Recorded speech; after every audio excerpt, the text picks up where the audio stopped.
Hi, I'm Ray. And I'm Saren. We're your Spider Baby hosts from To Know Her Is to Fear Her, a Spider-Woman podcast, as well as proud members of the collective. You're listening to Capes and Lunatics Sidekicks. Enjoy the show!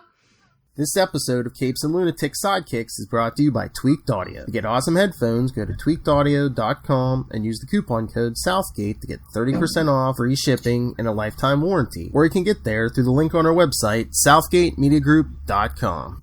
This is Luca Perich, and you're listening to the Capes and Lunatics Sidekicks podcast.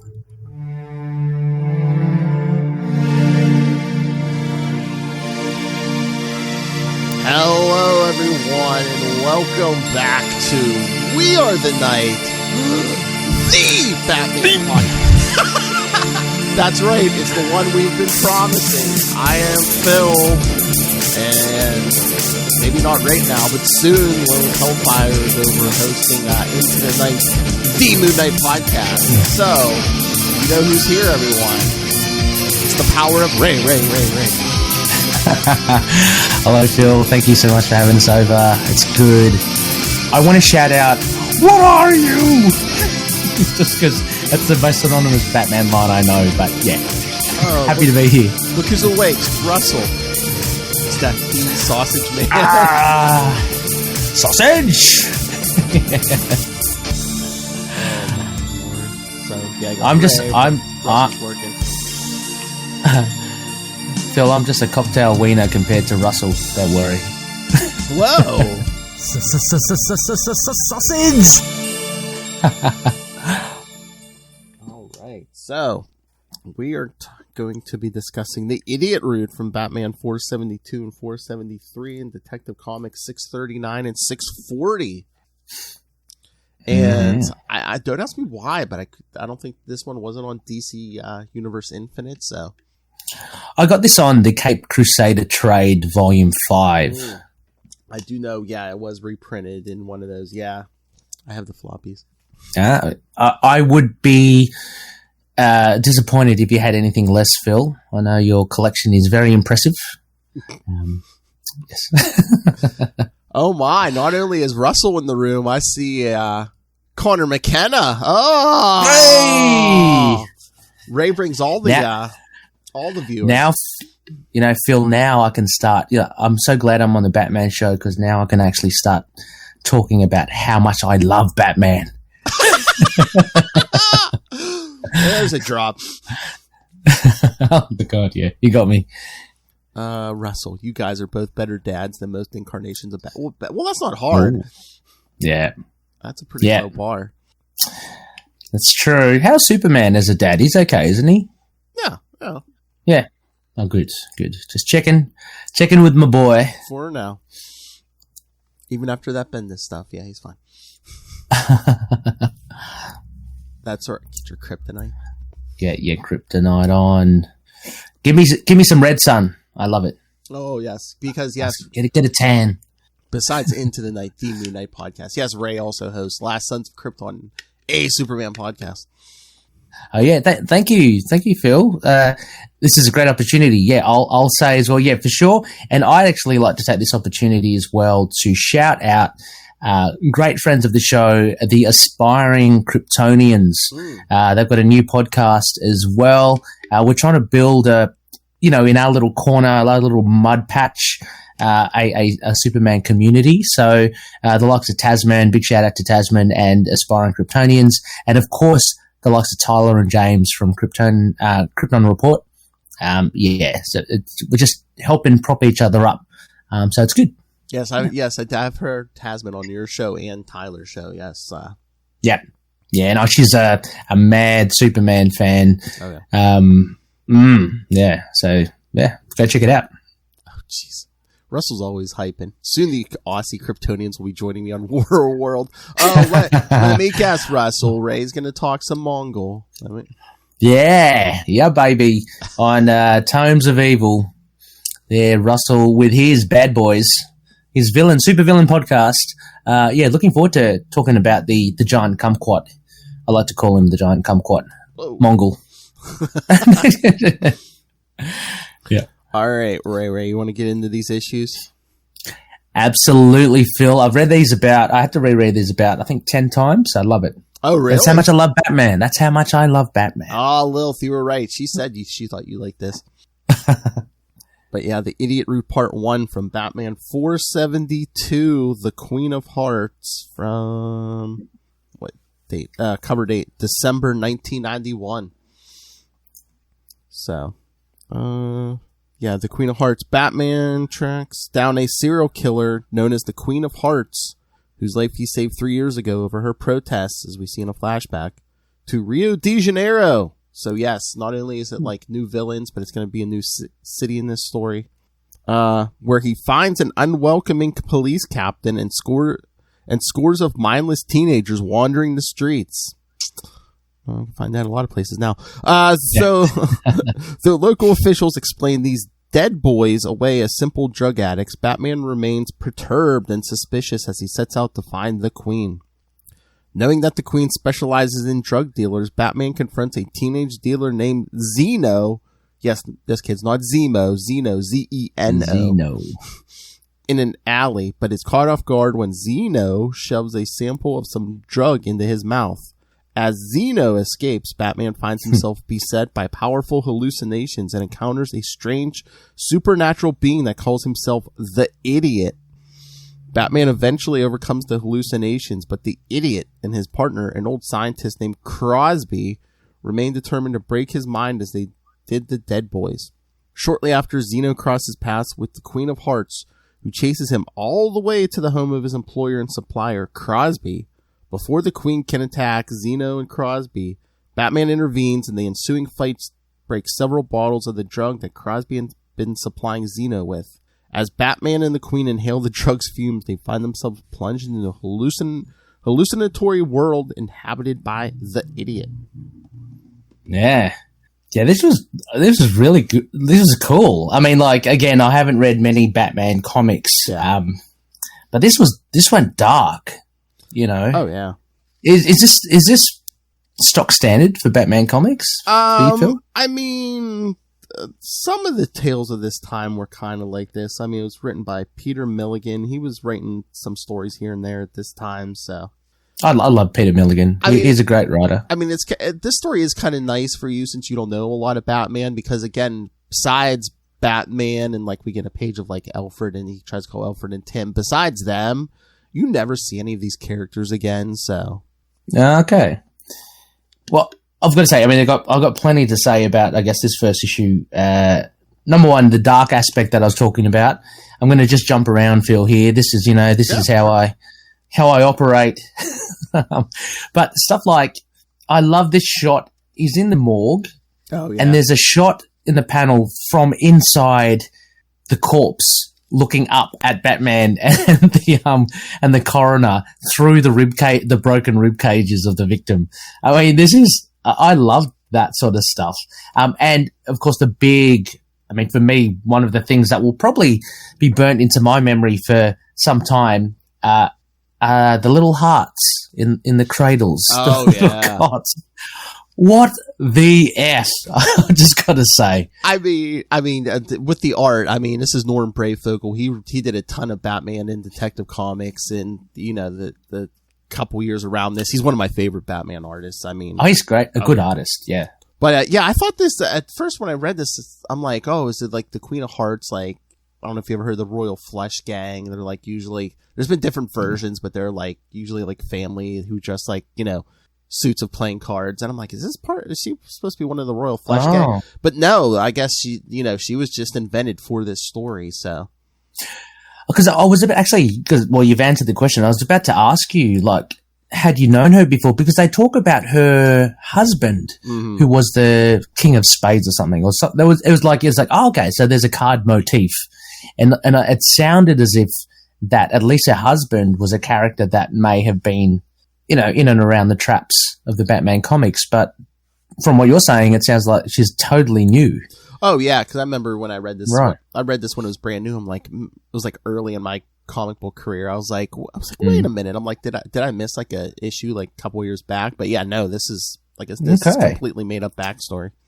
Well, I think Milligan's done a really good job into making it seem like, because as I was going into it, it seemed like she was an established character.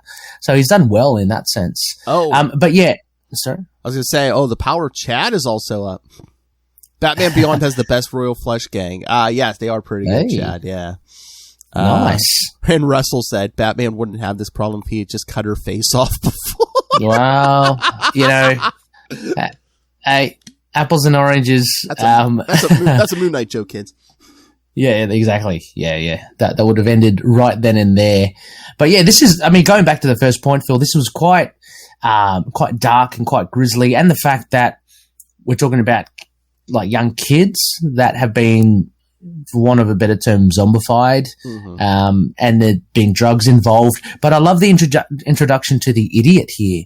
Actually, I find him overall, when we finish going through the synopses, I just find him a fascinating character.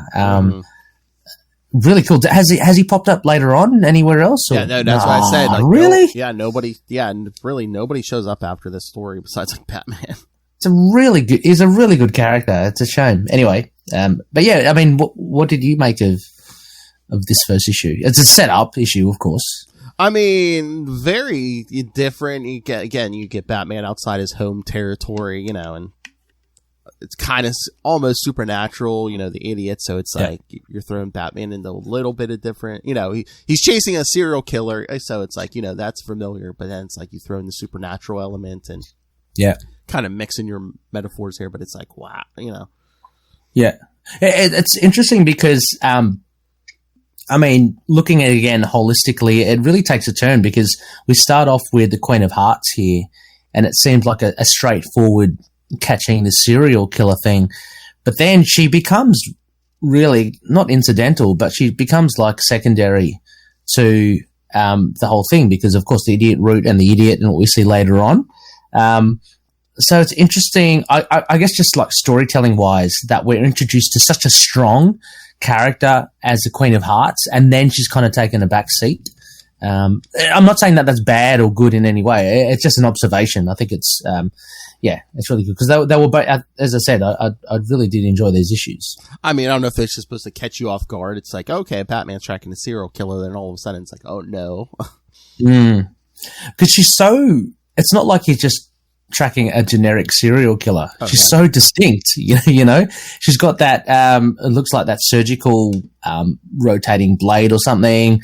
We see her kill a few victims, I think. Then we see her just her psychotic nature with those little baby cribs where she puts all the hearts.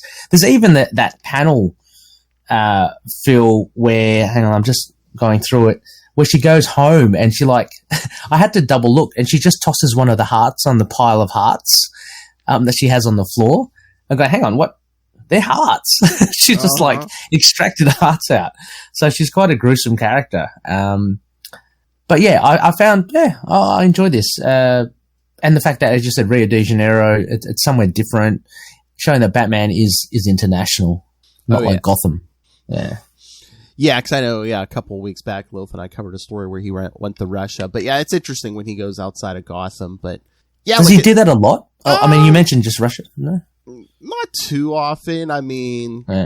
But yeah, it's just interesting. Yeah, because in the beginning when they show him flying into Rio, he's like, well, yeah, she's killed like 6 people. That's why he's going down. Yeah. She's just going to keep going and going.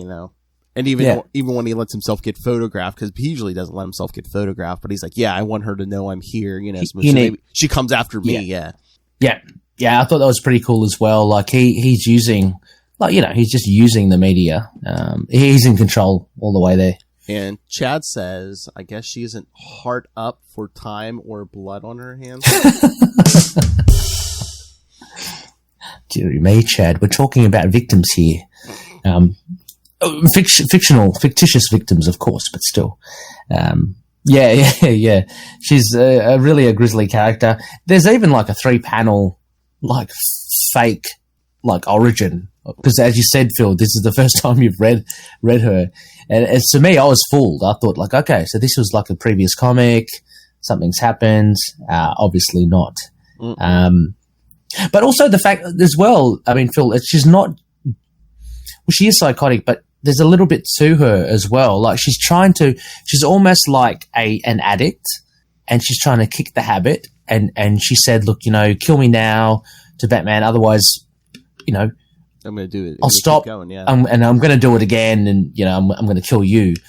So I like that kind of aspect. Milligan has introduced a level of, vulnerability and dare I say, look, a bit of pathos for her character, who obviously is a very despicable character. Mm-hmm. But, yeah. And there's like, I love the continuity of the 90s because, you get like that one page when, Batman tries to call home and get, Tim and Alfred. But, yeah, for those of you who don't know, yeah, the Robin 2 miniseries is going on as we speak because they even mentioned Batman not being in town because Robin has to deal with Joker by himself. Oh, I'm sorry, Phil. Robin 2? Is this like, you were talking about like Tim Drake? Tim Drake, the third Robin, he got three miniseries in the like 90s before he got his own ongoing series. So yeah, the second Robin miniseries, yeah, he's basically, it was his first encounter with the Joker, after the Joker had killed the kid who was Robin before him, Jason Todd. Okay. Jason Todd, yeah. That was good. Bit of continuity. That works well. What's his corner? He said, it always bugged me he wears his bat costume in those exotic locations. Is there a reason why he doesn't go more undercover? Well, here, I think like we were saying, he wanted the Queen of Hearts to know he was in town, so she came after him and not anybody else. It was more like come on.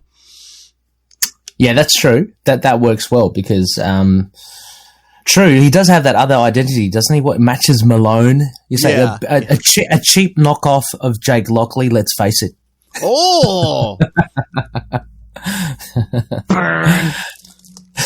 but yeah, at least here, Connor. Yeah, he usually doesn't let his picture be taken, but he was letting that reporter take his picture because he wants the Queen to know he's in town and to come after him. Yep. And can I say as well, Phil, this Batman costume I do like. I like this. I don't know if you call it classic there's so many different versions, but this yellow emblem, grey, blue, yellow utility belt. Oh yeah, I think it's that's my favorite. Yeah, very very classic. Yeah, what is he now? He's just black, isn't he? It might be a little more gray, but I mean they've been going back and forth about. I don't know. How do you feel like when it's more armored? I like the more like spandex look. I like the spandex look, yeah, but you're talking about, so it's a bit more like urban wear, like street wear stuff, is it? Yeah, I mean they've been trying to cut back on that, I think, because now like there's a thing where he lost the most of his money. Like he still has some where he's living in a brownstone right now, and really he just has a bunch. That's pretty good though, isn't it? Oh yeah, and he has a bunch of little caves instead of the one big one. So okay, I just like. I'm looking at it again, and those kind of classic. He's just got the three spikes. That's it. Nothing too fancy. Anything else? He can carry that belt. Well, there was a few stories where he weighed he put little weights at the end of the things on the end of his cape, so he could just whip it around and Ooh, that's pretty cool. I think I remember him hitting one guy in the face with it. Yeah. I'll just get a sock and a sock of nickels, sock of dimes. Yeah, pool balls. Yeah. He hit him right in the face with that sack. Oh yeah. I would love to know the context of that drop there, Phil. It's been lost to time. Not in the face. Yeah, I know that one. Don't worry. Do you know these ones? Because Ray likes it hard. Yeah, I know that one. I know that one. And Ray likes it long. Oh, God.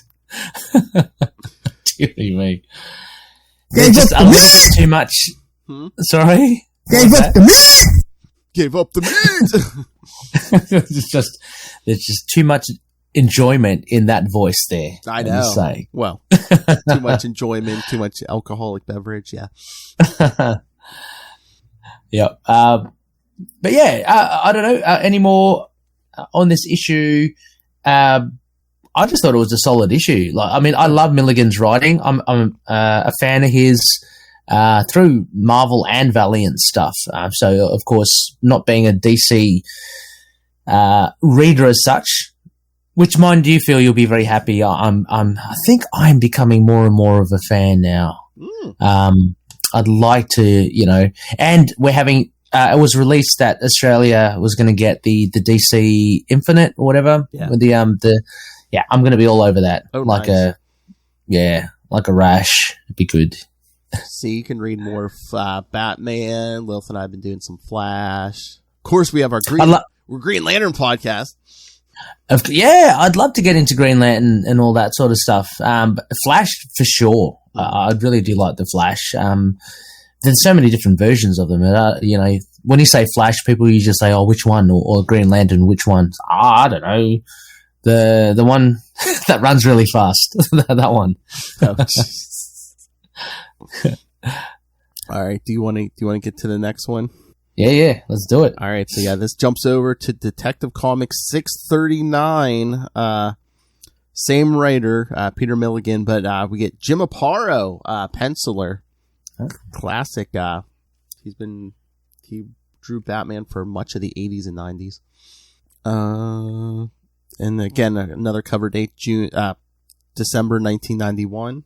The Queen of Hearts, wasn't that the title of the last one? Oh, no. Yeah, this is part 2 of the Queen of Hearts. Yeah. Batman and the Queen find themselves in a bizarre dimension known as the Idiot Zone, where the idiot holds absolute power. After effortlessly fending off their attacks, the idiot explains that he can eat minds in the Idiot Zone by overloading them with nonsensical thoughts, and demonstrates on the Queen. Batman, who had only tasted a trace of Crosby's drug, quickly slips back into reality, but the Queen is left a catatonic husk like Rio's Dead Boys. Batman then sees Crosby and Zeno fleeing on a truck, together with Crosby's angels, children that he had taken from the slums. Though Batman fails to stop the truck, he manages to capture Zeno, whom he interrogates and eventually guilts into helping him. From Crosby's remaining notes and Zeno, Batman learns that Crosby had created the idiot by electronically linking the minds of 4 mental patients and feeding them the idiot root, a psychoactive plant used by natives in the Amazon rainforest. Upon meeting his creator, the idiot had convinced Crosby that he was a god with the potential to deliver all mankind to heaven. Crosby thus became obsessed with empowering the idiot and began smuggling batches of distilled idiot root into Rio as the latest street drug, giving the idiot a steady stream of minds to feed on. With each mind, the idiot gains a stronger foothold in reality. Batman and Zeno fly to the rainforest where Crosby has already entered the final stage of his plan. Instead of luring drug addicts, he can feed his angels the root directly, as the idiot only needs a few more minds to gain a permanent body. En route, the idiot attacks and crashes the plane, but Batman escapes in time and rescues Zeno from the burning wreckage. Eventually, they find the ruined temple where Crosby had taken refuge and are attacked by Crosby's angels, who have also been seduced by the idiot's promise of heaven. Frightened by the odds, Zeno flees and leaves Batman to be overpowered by the children and knocked unconscious. When Batman awakens, he finds himself tied to the ground, Crosby preparing to inject him with a vial of idiot root extract. So a lot more happens in this issue, I think. Oh, no, this certainly develops the story a lot more. And again, I think Milligan does a really good job with this. But going back to, the Aparo, the art, very different, but it really does have that kind of classic look again. And again, I've got no qualms with the art was fantastic in this, very kind of old school. I'm just thinking, look, I can't really liken it to John Romita or anything like that. It's just, but it's really nice, just really good art at the back. So yeah, with the Queen, seeing a bit more what the idiot can do. I think this kind of really set him up as being quite a formidable character and quite a scary one at that as well. And understanding a bit more of Crosby, and that end bit with Batman. I mean, it's kind of a trope, isn't it? But I was left with bated breath at the end of that last page, because it's like, how's he going to get out of this one? He's going to get injected with this idiot roots. stuff. I mean, yeah, and they say like he gets overpowered by the kids. He's like, yeah, I don't want to like hurt these kids. Oh yeah, I had no issues with that. Yeah. I'm assuming there might be some people saying, "Oh, well, how could he be overpowered?" But yeah, no, not at all. He's hindered by that. It's good that he's got this accomplice now in Zeno. So he's forming up to be quite a character in his own right, which is cool because you see him. We'll see him later on in the other parts. He has a role to play, but no, this is good. It explained it a little bit more. The idiot zone. Very scary kind of, literally that idiot like digs his fingers into your head and he kind of just sucks your mental capacity or something out. And also the important note, as you mentioned, the idiot came about with those 4 people which are still in that kind of temple, just connected together through some, well, yeah, some comic. Yeah, I was gonna say he seemed formidable before, but then once you mentioned, he was created from the minds of 4 mental patients. It's like, okay, he's really weird. But I really enjoyed this as well. I mean, Batman's got a character really to contend with, and there's that one panel where he tries to, when the idiot has hold of Queen of Hearts and he's trying to combat him. He disappears in a cloud of smoke, but then he comes back as a head, where his head just actually flies toward him. I know. I was just thinking, this is like, he's got his work cut out for him, because how does like literally a guy just, with some gadgets, how's he going to go up against what seems to be like not mystical, but just a friggin', I don't know, what is he? He calls himself a god, just some sort of weird composite of minds, So I mean, I don't know what you would call him, but yeah. Well, remember Ghostbusters. If anyone asks you if you're a god, you say yes. Yeah, exactly. But he's getting he's getting more and more real because after he's killing that pilot, yes, trying to kill the pilot. Batman's like, well, you're getting a little more real. I can, actually. I like that, because actually, it also conversely shows that, okay, there's a little door of opportunity here for Batman. Mm-hmm. And it got me thinking straight away, okay, maybe he's going to exploit that. Maybe he's going to let actually, that's a hard thing, because would Batman let people kind of die or become comatose? But he needs to kind of get the idiot tangible, right, in order to actually combat it, because he can't do anything otherwise. He's, it's really a one-horse race in that sense. So I like that moment as well. But yeah, no, it went, it just kind of furthered it really well. I'm just waiting, Phil, for the later parts, because I wanted to talk about, I love this, anyway, how the idiot gets around, so to speak. Oh yeah. I thought that was just an inspired bit of writing from Milligan. All right, and before we move on, Connor was saying he recommends for you the first volume of Green Lantern in the Silver Age. Really awesome sci-fi. Oh, nice. Okay. I've read, what was that one? You guys did the first appearance of Green Lantern, right? That was more Golden Age, wasn't it? Well, I know we did Hal Jordan. No, that was Silver Age. Yeah, we did Showcase 22. Silver Age. Yeah, the first Hal Jordan. Yeah, so that's probably in there. Yeah. Yeah, I read that. That was really good, Connor. So, I'd really like to learn more. I'd like to get the Grant Morrison. Oh Green yeah, Lantern stuff. He did 2 12 issue arcs in that. But yeah, we're on the 90s stuff right now. Some of that's wacky. We're gonna get to Guy Gardner's solo book and stuff, and right in the Cow Rainer. Well, that's I was about to say, yeah. Have you gotten up to that yet? But I've got to tune in. Almost by the end of the year. Russell also said, recommends Jeff Johns' run. Yeah, because he came up with that the spectrum with all the different lanterns, like red lanterns and yellow lanterns. Yeah. Oh, really? He made that up. Yeah. Okay. Yeah. Well, he seems like a bit of a titan of DC writers. Oh, he had big runs on Green Lantern, Flash, everything, and Flash. Yeah, nice. Yeah, he's the one who came up with Stargirl. Oh, yeah. Is she? I don't know much. There's a TV show on her. Is she a big character in the DC? I or? mean, she was running. I mean, she was in the JSA. I mean, she's usually connected with the Justice Society and stuff. And yes, Russell, JSA. Oh, he said, let's all get together and read Fear for Sale and Scarecrow Year One. He loves Scarecrow. I know that. Yeah, I know. He keeps asking, he's like, "What are you guys doing, Scarecrow?" All right. So, anything else on this one, or should we get to the next one? No. I mean, it was an enjoyable. I don't want the listeners to think that we're just glossing over it. Yeah, I mean, it was a good issue. It just again it added more information, as we kind of mentioned. But yeah, I think it just really set up the Idiot as a really, really, I think, a really cool villain. They really need to bring him back somehow. But anyway. Yeah, like I'm glad you like it, because I was just worried. Yeah. I'm always worried, like, I like it just because of nostalgia. Because, like I said, I bought these when they were brand new, so I was like, just nostalgia. No, I mean it is well written, and the art is great. I mean, oh yeah, the art is really good. So yeah, no, I appreciate good writing. So. So I said, I always love these two artists. So yeah, especially Nora and Brayfogle, who did the first part. Well, in the third part, yeah.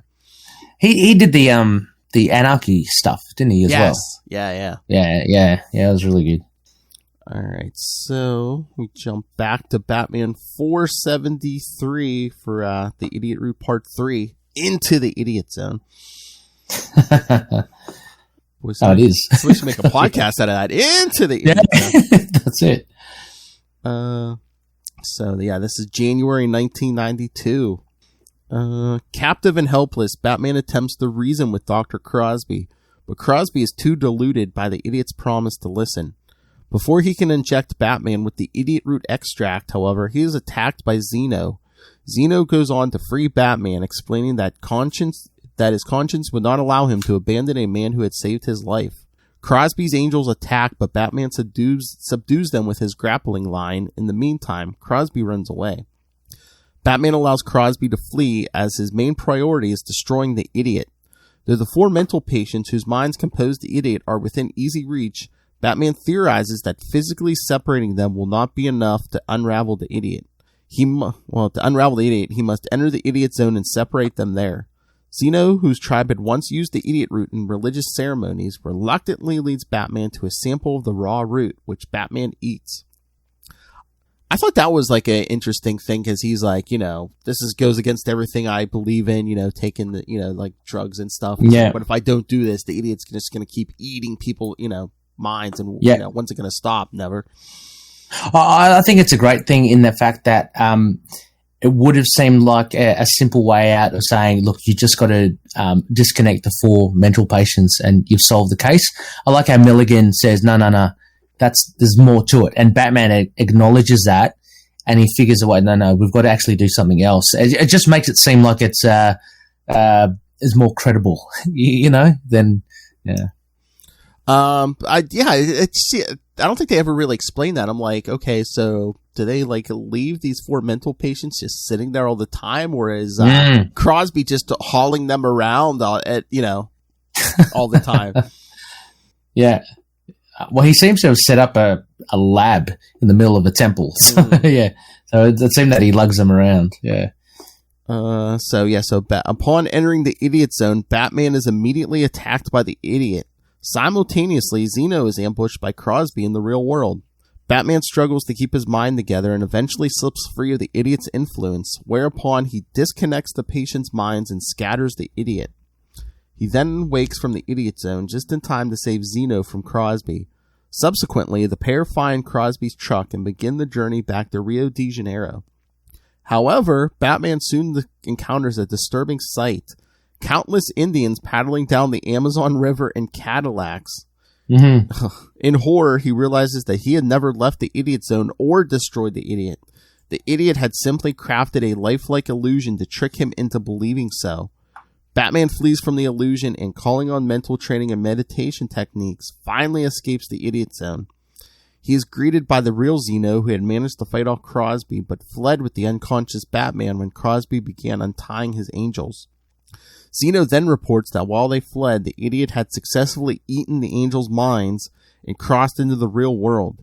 The idiot is now free to eat any mind he likes, and in the process, rupture the victims' heads. Yeah. Without needing them to be lured by the idiot route, and his first destination is none other than Rio de Janeiro. Yeah, this was a really good issue. Like, I guess as third parts go, kind of again just jumping in anywhere. That thing when you were describing, because I remember reading it. So when Batman enters the idiot zone, number one, I really love the font change as well. Just those little things again. It's very psychedelic. He enters it, but then he kind of steels himself against the idiot, and he escapes the idiot zone. And I was just thinking, oh, come on. Like, you know, how did this come about? Like, he's just kind of really thought really hard and he's gone. So I loved it that the fact that it was the idiot going, creating a sense that he actually did escape and he was still in there. It was kind of like a bit of a double take. So yeah, that totally random shot of the Cadillacs down the, down the Amazon River. It's like, what the hell is that? So yeah, no, I think it's a really good, what do you call it? Red herring, I guess, of him, getting out of there. What the F? Also, as well, like, so when he finally does get out of there, we see the fate as well of Crosby, which I thought was justified in the sense that, you know, he's serving the idiot. It only end in a really bad way, and it really did. But also, yeah, you're talking about this mode of transportation. These heads explode. Oh, God. And this is how he kind of gets around, and he's more and more real, but he's still got that kind of magical element, or I don't know what it is, astral element to him. But yeah, no, I just found this really, really enjoyable. Again, backtracking a bit, it's like a little bit of a trope, but I kind of enjoy it still. The fact that Zeno is protecting the body of Batman as Batman's in the idiot zone, but this whole vulnerability of Crosby, you know, whacking Zeno, and he's down for the count. And like, as a reader, you're reading, oh God, now Batman's exposed. Now he's got no one to protect his body. He's in the idiot zone. I love that kind of all that premise. So yeah, I think this issue had all that done really well. Yeah, lots of suspense because he's like, yeah, you don't know what's going to happen to Batman's body, and then once he realizes he's still in the idiot zone, it's like, well, how are you going to, you know, are you ever going to know what's real and what's not, you know? Yeah, exactly. I mean, you could argue Crosby had them both dead to rights, right? And if you fast forward, then, you know, the idiot pretending to Batman that he'd escaped. Then when Batman finally does escape, we see that Crosby's already left. Yeah, so there's a bit, you can argue that, okay, that's a bit kind of thing. Like, wouldn't Crosby have just, you know, done away with Zeno and Batman when he could? But yeah, I mean, that was just kind of incidental anyway in the scheme of things. But yeah, there's a really good panel. Sorry, Phil. There's a really good panel as well. We can show it where the silhouette or the profile of Batman is kind of like the border of the thing. It's like it's that one. If I can show that one there, yeah. So you can see Batman looking faintly. He's in between those panels. I think that was really nice. So really good art. Yeah, that's what I say. Phil. Yeah. Norm Brayfogle really gets creative with his art a lot of times. But no, I think the whole thing with Crosby, yeah, he's just obsessed with, you know, serving his master or whatever, which, you know, caught up to him in the end because the idiot eats his mind too. But no, I just love. Yeah, well, I was gonna say I just love the Batman in the idiot zone where he's like, you know, this isn't real, so I can basically do whatever I want. Yes. Yeah, that's true. It comes to that kind of realization. Yeah, there is that one shot as you showed of him like being a bat. You know, with just blinding eyes. But yeah, I just love the visuals of it all. It is really, it is a really crazy kind of time. But yeah, I was about to say, but Crosby, he reveres the idiot, right? And I think he was expecting some sort of payoff or some sort of prize from him, some sort of transference of some power. But yeah, he didn't get it, of course, because the idiot is evil. So, Yeah. Oh, here's a good story. There's an ad in the back of the original issue. You ever hear of Batman Red Rain, Ray?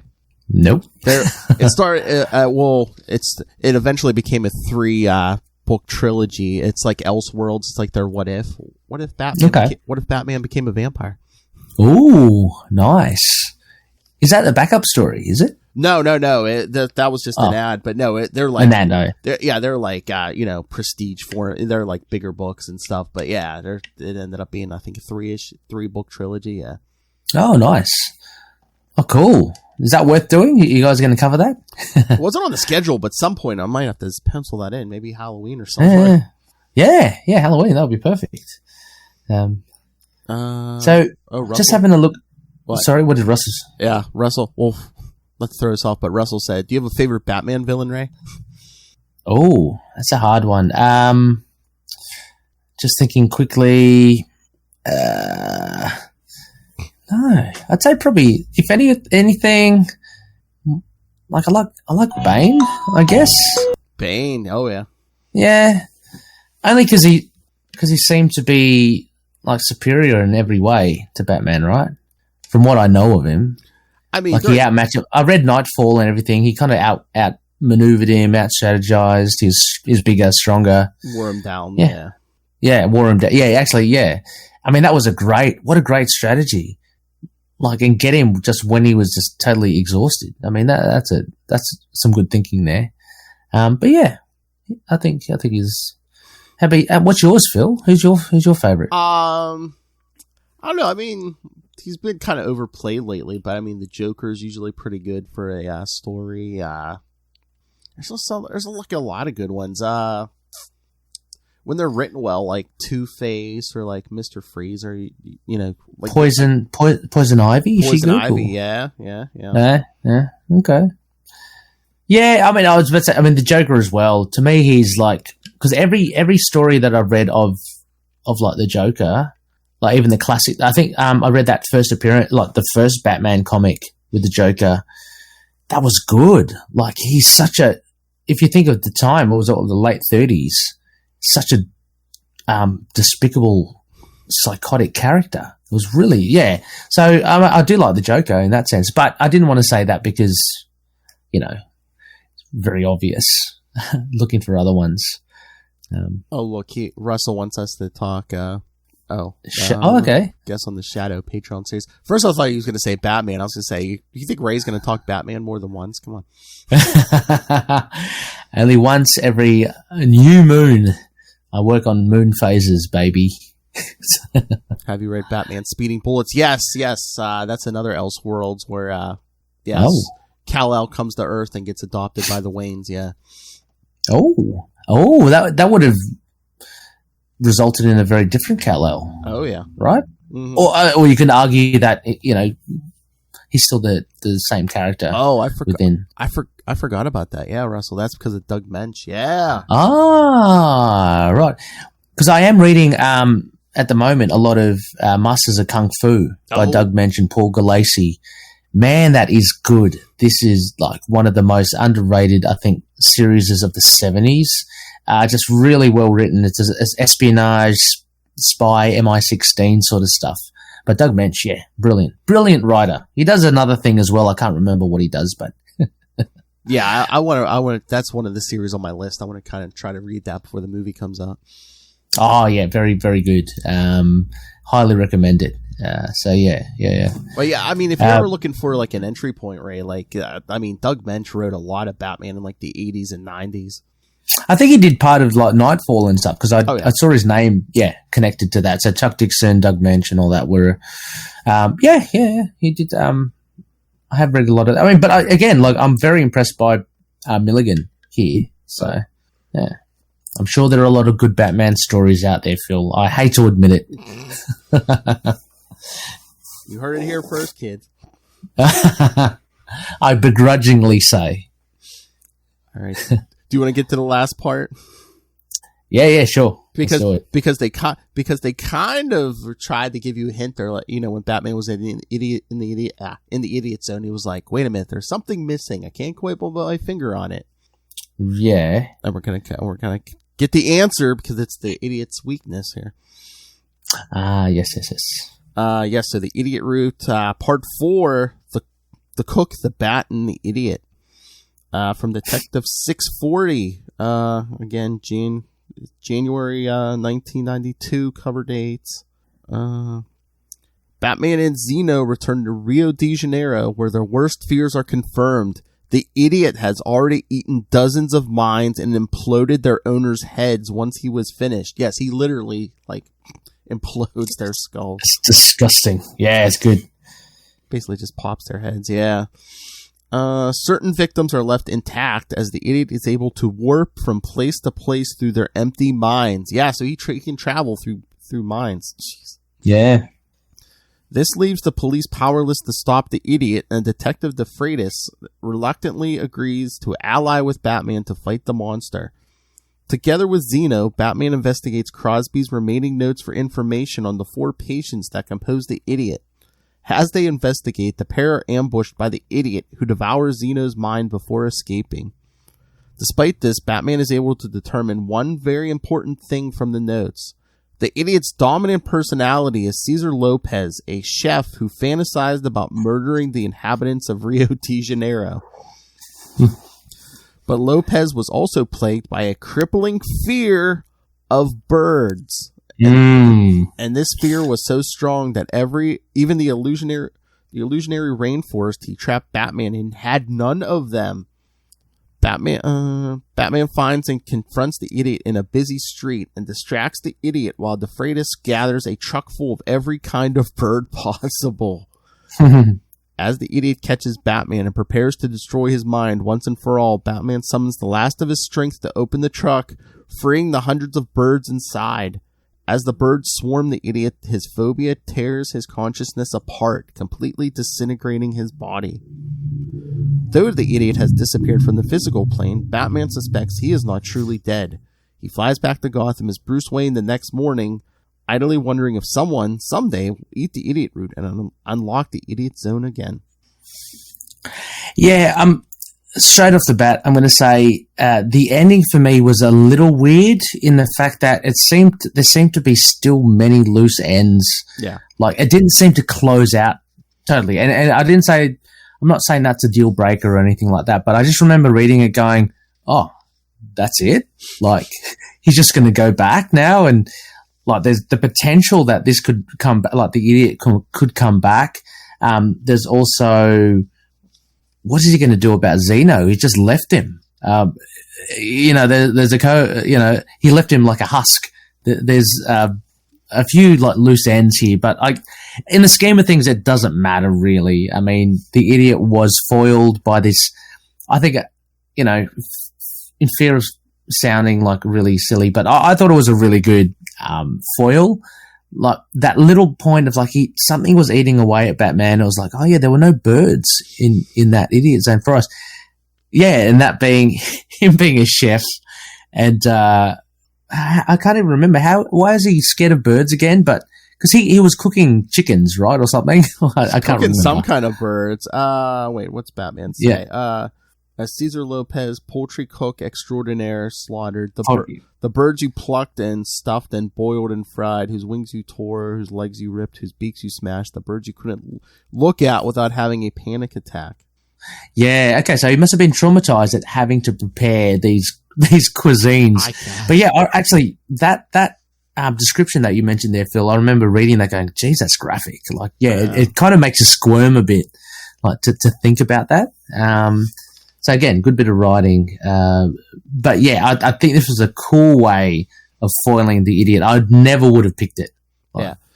I mean, I get what you were saying. It's like, it seems like there was like loose ends, but it's like, well, basically like almost every, Zeno, Crosby, the Queen of Hearts, like they're all dead. Even the idiot was like ripped apart. And I think they were trying to build suspense at the end where it's like, oh, well, someone could eat that root and go back to the idiot zone. Yeah. But it's like, yeah, but you still don't have the 4 mental patients like linked up and stuff. And that's true. Actually, yeah, the 4 mental, but you're right. Yeah, that's true. Yeah, I just thought like, for me it was like, oh, if someone got hold of that idiot root, like the idiot is out there somewhere and he could, somehow reform and yeah, but you're right. I mean, there are certain circumstances that kind of culminated in him being brought into reality. But Zeno, he didn't die though, did he? No, because I think No. that's the thing. That's what, like with those dead boys and stuff they're talking about. Like the idiot would eat their mind, and like they Yeah. were basically just like mindless zombies walking around Yeah. after that. Oh no, it's really sad. It's a bit tragic for Zeno because he reformed in a way as well. Like he started off as a bit of a villain, but yeah, for me that was a bit of a I would have loved to have seen Zeno. Was he brought back from his stupor, or is he just forever, which is quite tragic, forever like a lobotomized? That's what I said. I like, we never see any of these characters again, and it's like, I don't think they ever came up with a cure. I think, the idiot literally destroyed these people's minds. So there was no coming back from it. So yeah. Well, I guess that's a tragic part of it. Everything's not a happy ending. So, but again, this last issue I think was great. The confrontation, the fact that Zeno gets kind of caught in the like directly caught with the idiot. The idiot kind of engages with him. There's exploding heads, man. That is so. I was reading recently the future.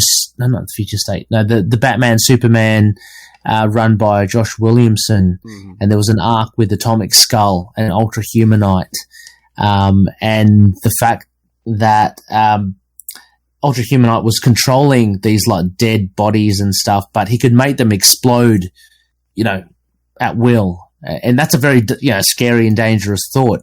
Similar premise here, where the idiot can just turn up anywhere. If there's a zombie walking around near you, his head will explode and out pops the idiot. I think that's just such a grotesque but a really fun kind of concept. Yeah. Yeah, and the fact that he can jump into the minds, like there's a whole scene here with with mimes, like and the poor woman gets kind of done. She gets her mind sucked out, but there's all these mimes just working the street, and the idiot kind of works on them as well. There's a lot of fun in this issue. I really did like it. Definitely, and I just love like the idiot's look. I mean, look at that cover, just Batman fighting a guy like in a straitjacket. Yeah, like he's so like innocuous, isn't he? Like he hasn't got any makeup on his face. He hasn't got a costume, anything like that. He's got actually a dorky haircut. But yeah, he's those fingers are scary, man. Like they're kind of talons, and they'll just dig into you. No, I think this is a very strong. It's a very shame. It's a shame that he doesn't turn up again. Even I love the interaction with Batman and the detective, the Brazilian detective, because he's kind of always wanted Batman out of Brazil, all that sort of stuff. So there's that tension there. He's got a lot working against him, Batman. But this final showdown was really cool. I'm even looking here. The idiot even uses he breathes on Batman to kind of hallucinate, to get Batman hallucinating. Idiot wind. I know. I love it. A little call out to Bob Dylan's song, I think. I'm assuming. But he just like breathes on Batman with his morning breath, and Batman goes down. I mean, sometimes that's Eve, with me. I say good morning to Eve, and she's floored. the morning breath just kind of gets her. But yeah, I mean, again, this is such I was hoping it wasn't just me seeing it through nostalgic eyes, but yeah, I mean, I was always intrigued by this story. It's fun. It's just a fun story, and it has that kind of 90s. We don't care how how grisly and graphic it is, like those old movies like Commando or Die Hard, where people just senselessly killing people in the night. We don't care. Like, I'll kill these people, explode their heads. Everyone's going to have tea and biscuits at the end of the day. It's like, these days it's a lot different. It's like, oh God, we can't show that, or this is so graphic, let's just like make it like R-rated because it's just too hard. But the 90s had none of those foibles. And yeah, it was fun. It was fun for it. Yeah, I think they made it as graphic as they could in a comic that doesn't say like mature, or whatever. Exactly. Yeah. Are there any Brazilian DC heroes that could have jumped in? Are they? I know DC, they have a bunch of like in different countries, but I don't know. Okay. I mean, there's people who show up in Justice League every so often, but I don't know if they they don't have like a ton of like international. Yeah. Oh wait, isn't I think not in Brazil, but isn't I think they have like a Tasmanian devil from Australia or something. Oh, nice. Yeah, Tasmania. If you're from there, you got, an extra head. No, just checking. Wow. No. No, that's good. I know it was a different universe. I was just immediately thinking, Sunspot, Brazilian character. I was wondering, is there a DC equivalent? Could this have been an opportunity to have Batman team up with them? That sort of thing. But yeah, it was pretty good. Okay, so what grade did you give this, Ray? Overall, overall. Out of all, this was good actually. And can I just, I know this is not the forum for it, Phil. No, go ahead. But I was, I listened to you and Lilith's The Devil You Know, the Daredevil. And I think I can't remember the issue. It was it was that fill-in issue with where Daredevil goes to that carnival place, and it was Mastermind. Yeah. I think I gave it. Sorry, listeners. I think I gave that a B. I probably should take that down. I think more so it would be like a C+ for me. Oh. I think B was too high, so I'm just trying to remeasure. No, I enjoyed it, but like I was like listening to that again and like going, oh shit, did I give it a B? Oh, it's probably not that much. I enjoyed it, but it wasn't good. Anyway, this one. I really enjoyed this, so that's why I probably give this a B, a B+, maybe B+. Yeah, no, I really did. I mean, there's nothing that I can't fault it for anything. It was exciting. The villain was good. The writing, the characterizations. There were a lot of characters, and Milligan did really well. And the art was great. I mean, I really like that classic art. So yeah, I'd say a B+ then. Yeah, I'm probably gonna give it a B+ too. It's something different, but again, I kind of like it because not only get physical Batman, but kind of the detective trying to figure out, what's the idiot's weakness? Well, birds. Yeah, but if we're to be super critical and all that, Phil, as well, and since a couple of these issues were Detective Comics. Maybe there could have been a little bit more detective work. I mean, I love that aspect of it. I mean, I can really remember a while ago I'd read The Court of Owls. That's something totally. But I love that whole the detecting part of Batman. Oh, yeah. So maybe there could have been a bit more of that. But I enjoyed him trying to figure out how to deal with the idiot anyway. I mean, it's not your stock standard villain, and he had to kind of think outside the square, and he was beaten still, as we mentioned. The idiot made him believe that he went out of the idiot zone. Yeah, so all these kind of obstacles that Batman had to go up against, I think he did fairly well. So yeah, really enjoyable. Oh yeah, that's what me and Lothar were saying. Like the best Batman stories are when you add in that detective aspect. Him trying to figure absolutely. stuff out. Oh yeah, absolutely. Because it kind of gives that. I mean, we all know Batman can kick ass and stuff, and he's got all these gadgets, and he's a strategist and stuff. But it just gives you that extra component. Like, if you ever love reading the Arthur Conan Doyle, Sherlock Holmes stories and stuff, just that detecting part of it, which is, I mean, it says the world's greatest detective. He's got a lot to live up to there. So we want to see some detecting happening. But yeah. They should put that on the cover, at least Detective Comics issues, like World's Greatest Detective. Doesn't he have it on there? I thought it was. I don't think it's on. Yeah, on most covers. No, it's not. Oh, okay. I thought it was like a sub thing. Okay. No, not like Fantastic Four or World's Greatest Comics. Yeah, World's Greatest. Yeah, that's what I thought. Yeah.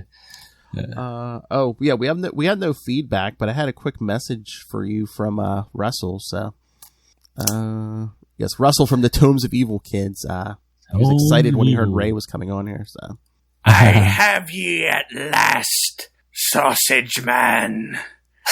It is I, the charcoaler, and I am finally going to roast your weenie. I have kidnapped that confangled sidekick of yours, Bun Boy, and when I'm through with him, it'll be a bun-stop shop to pain. oh my God, you weren't smoking that stuff you found in Lilith's house, did you? Russell? Jeez. Thank you, Russell. Yeah, Bun Boy. You know, of course, one of my trusted sidekicks. But bring it on, eh? Look, I'm going to have a pair of tongs in one hand, some barbecue sauce in the other. Let's duke it out. hey, Ray was barbecuing at Christmas time, right? Yeah, absolutely. Yeah, for sure. Barbecue tomorrow if I need to. But old Bun Boy, eh? Oh, but before we go, so we did an April swap last year, so yeah, we did another one this year. So if you're looking for Lilith, she's going to be on Into the Night. Do you remember what episode number that's going to be? I'm not too sure if it's going to be the next one coming, or I don't know when they're recording. But keep your eyes and ears peeled. Definitely, I'll let you know when it's. Look, you can't hide the fact that Lilith will be hosting an Into the Night episode, so that won't be taken, quietly. With Noel, Looney Tunes will be good, and I have thrust upon her, Phil, some issues. Mark Spector Moon Knight. I think it's 55 to 60.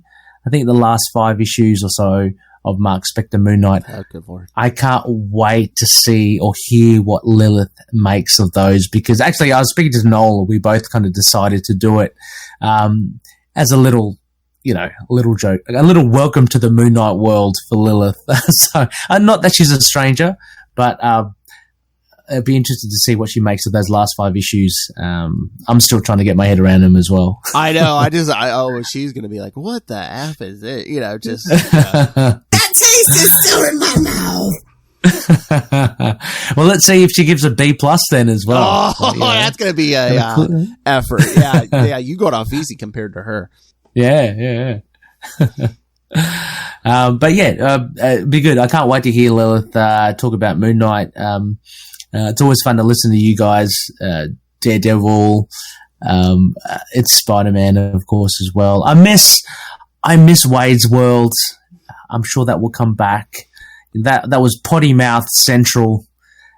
I know we were saying eventually maybe doing an episode here or there for the Patreon, completely uncensored. Yeah, completely uncensored. So just yes.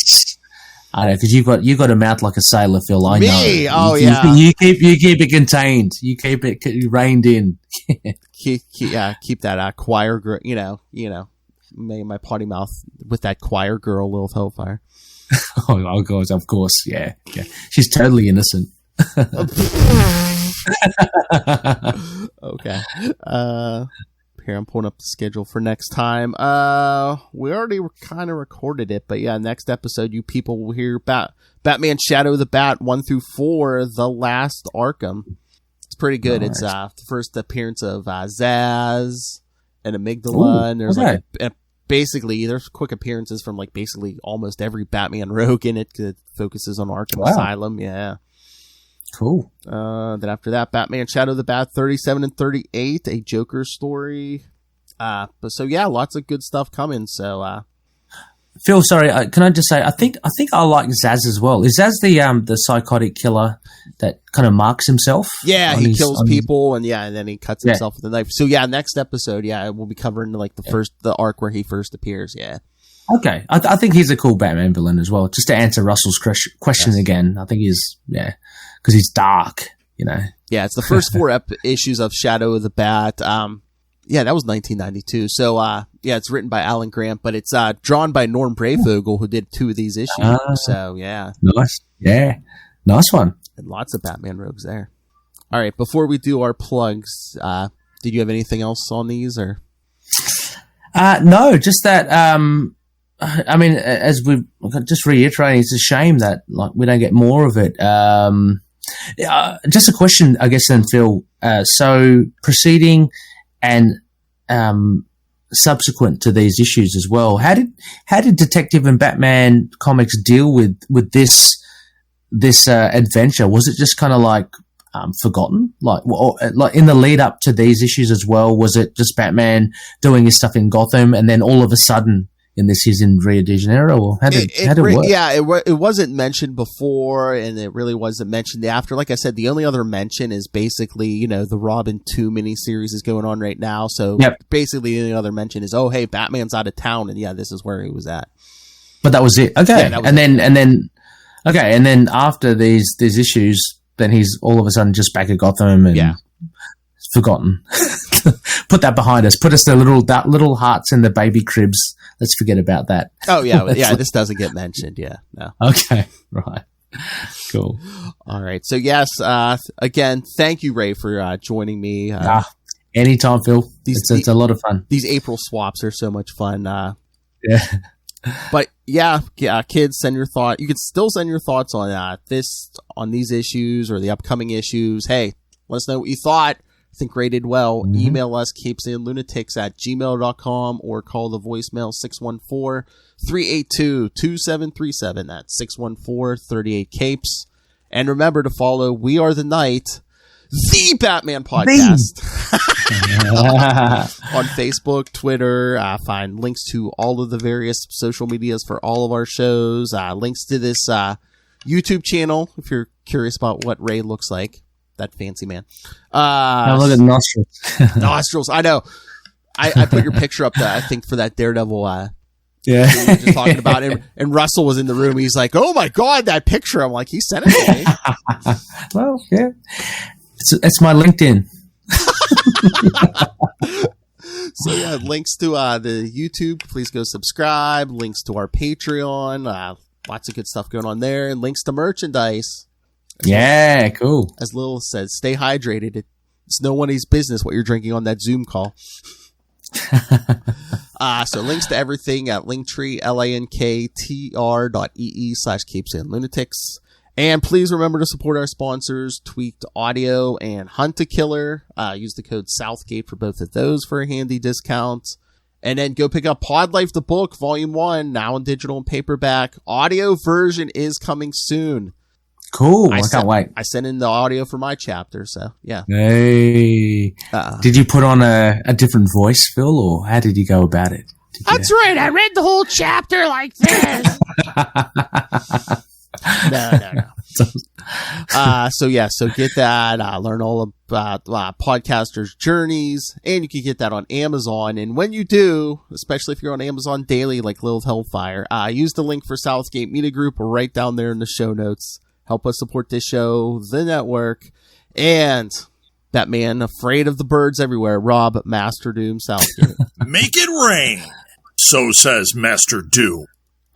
Please kick me in the pants. Why did your eye drift over to my box? All right, so Ray, where can people find you and your 50 million podcasts? Come on, Phil, come on. Look, the easiest way is on Twitter. So at RayRayPod, REY Pod. I've recently just created an account on Facebook as well. So if you like Facebook, check out search for RayRayPod and just send me abuse. I can't wait. I love it. But also, with the podcast as well, ITK Moon Knight. That's ITK Moon Knight. Just as a Twitter handle, on Instagram, stuff like that. Just search for it on Facebook. Last Sons of Krypton Superman LSK podcast. And To Know Her is to Fear Her Spider-Woman pod, I believe, as well. And of course, as well, I'm always here with Phil and the irrepressible Matt Kona for the end of the month to do the Scarlet Spider coverage on the Ultimate Spider Cast as well. So I can't wait to always dive into that. I love Ben Riley. Phil, I think he's awesome. I'm looking to kind of get a collection of the Ben Riley Clone Saga books. maybe even the Omnibus, Omnibuy, Omniboo. But I love the Scarlet Spider. He's great. So I'm on the Southgate Media group there, and Capes and Lunatic Sidekicks for that as well. I mean, yeah, I forget how many. I don't have them, but I forget how many trades. I mean, I think they collected that whole Clone Saga in a bunch of trades. But again, it's like 2 years worth of books. So I mean, I'm sure there's a bunch of them. Yeah, I think there are 6 like thick, like collected editions of them, and then there's like 2 massive omnibuses of them as well at the moment. But yeah, they're well worth reading. Listeners, just a little plug. You may or may not like the Clone Saga. It is a very acquired taste, maybe. It's just a really nice package. It's a really nice package. It's so fun to go through. So especially with Phil and Matt. And again, I mean, Into the Night, great podcast, and especially if you're not too familiar with Moon Knight and you want to catch up before the Disney Plus series, go subscribe to Into the Night, the Moon Knight podcast. The Moon Knight podcast, yeah. Fight me, anyone that wants to start another Moon Knight podcast. No, that's great. I'm sure there's plenty, but yeah. Fight me, nerd. Yeah, that's it. That's what I was going for. Fight me, Moon Knight, nerd. Oh gosh, dearie me. But and yeah, if you never checked out Into the Night, I was gonna say, well, either way, go check out coming soon, Lilith Hellfire and Noel Looney Tunes Tate covering. I can't wait. I'm actually almost disappointed that I'm going to have to edit to put it together, because I want to listen to it as a final product like straight away. So. But yeah, I can't wait. And yeah, listeners, I mean, Lilith, what she's going to bring to the table. How is she going to apply that to Moon Knight? I don't know. And teamed up with Noel. My gosh. Thank God we're uncensored. So I know, that's what I told her. I said, it's uncensored over there, so you can just let it fly, right? Exactly. But yeah, as an ITK fan and as a Lilith Hellfire fan, get that as soon as you get that edited and up right away. I will definitely, absolutely. Yeah, absolutely. I can't wait to hear it. All right, let's get out of here. Again, it's the other side of the world, so Ray's about to go to bed. Well, we're about to celebrate Christmas, Phil. What? It's Christmas over here. Is it? I don't know what month it is over there. You're barbecuing in like 100-degree weather in December. It's New Year's. It's 2023 here.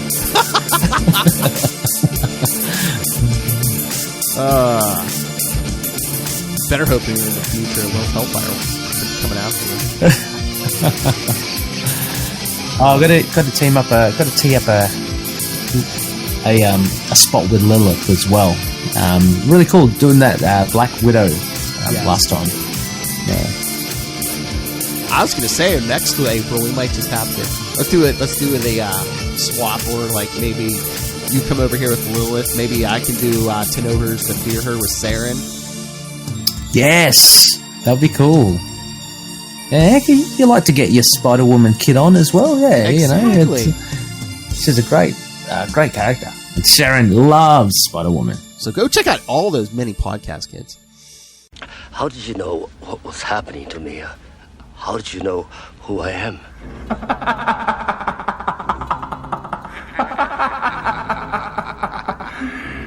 The Shadow knows.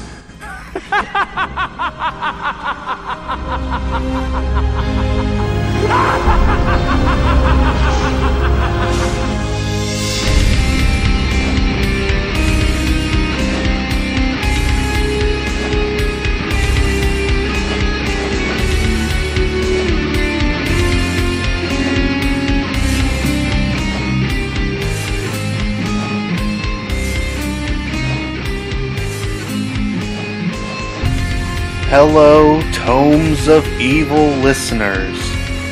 Allow us to introduce our first Patreon exclusive show, The Weeds of Crime, The Shadow in Comics.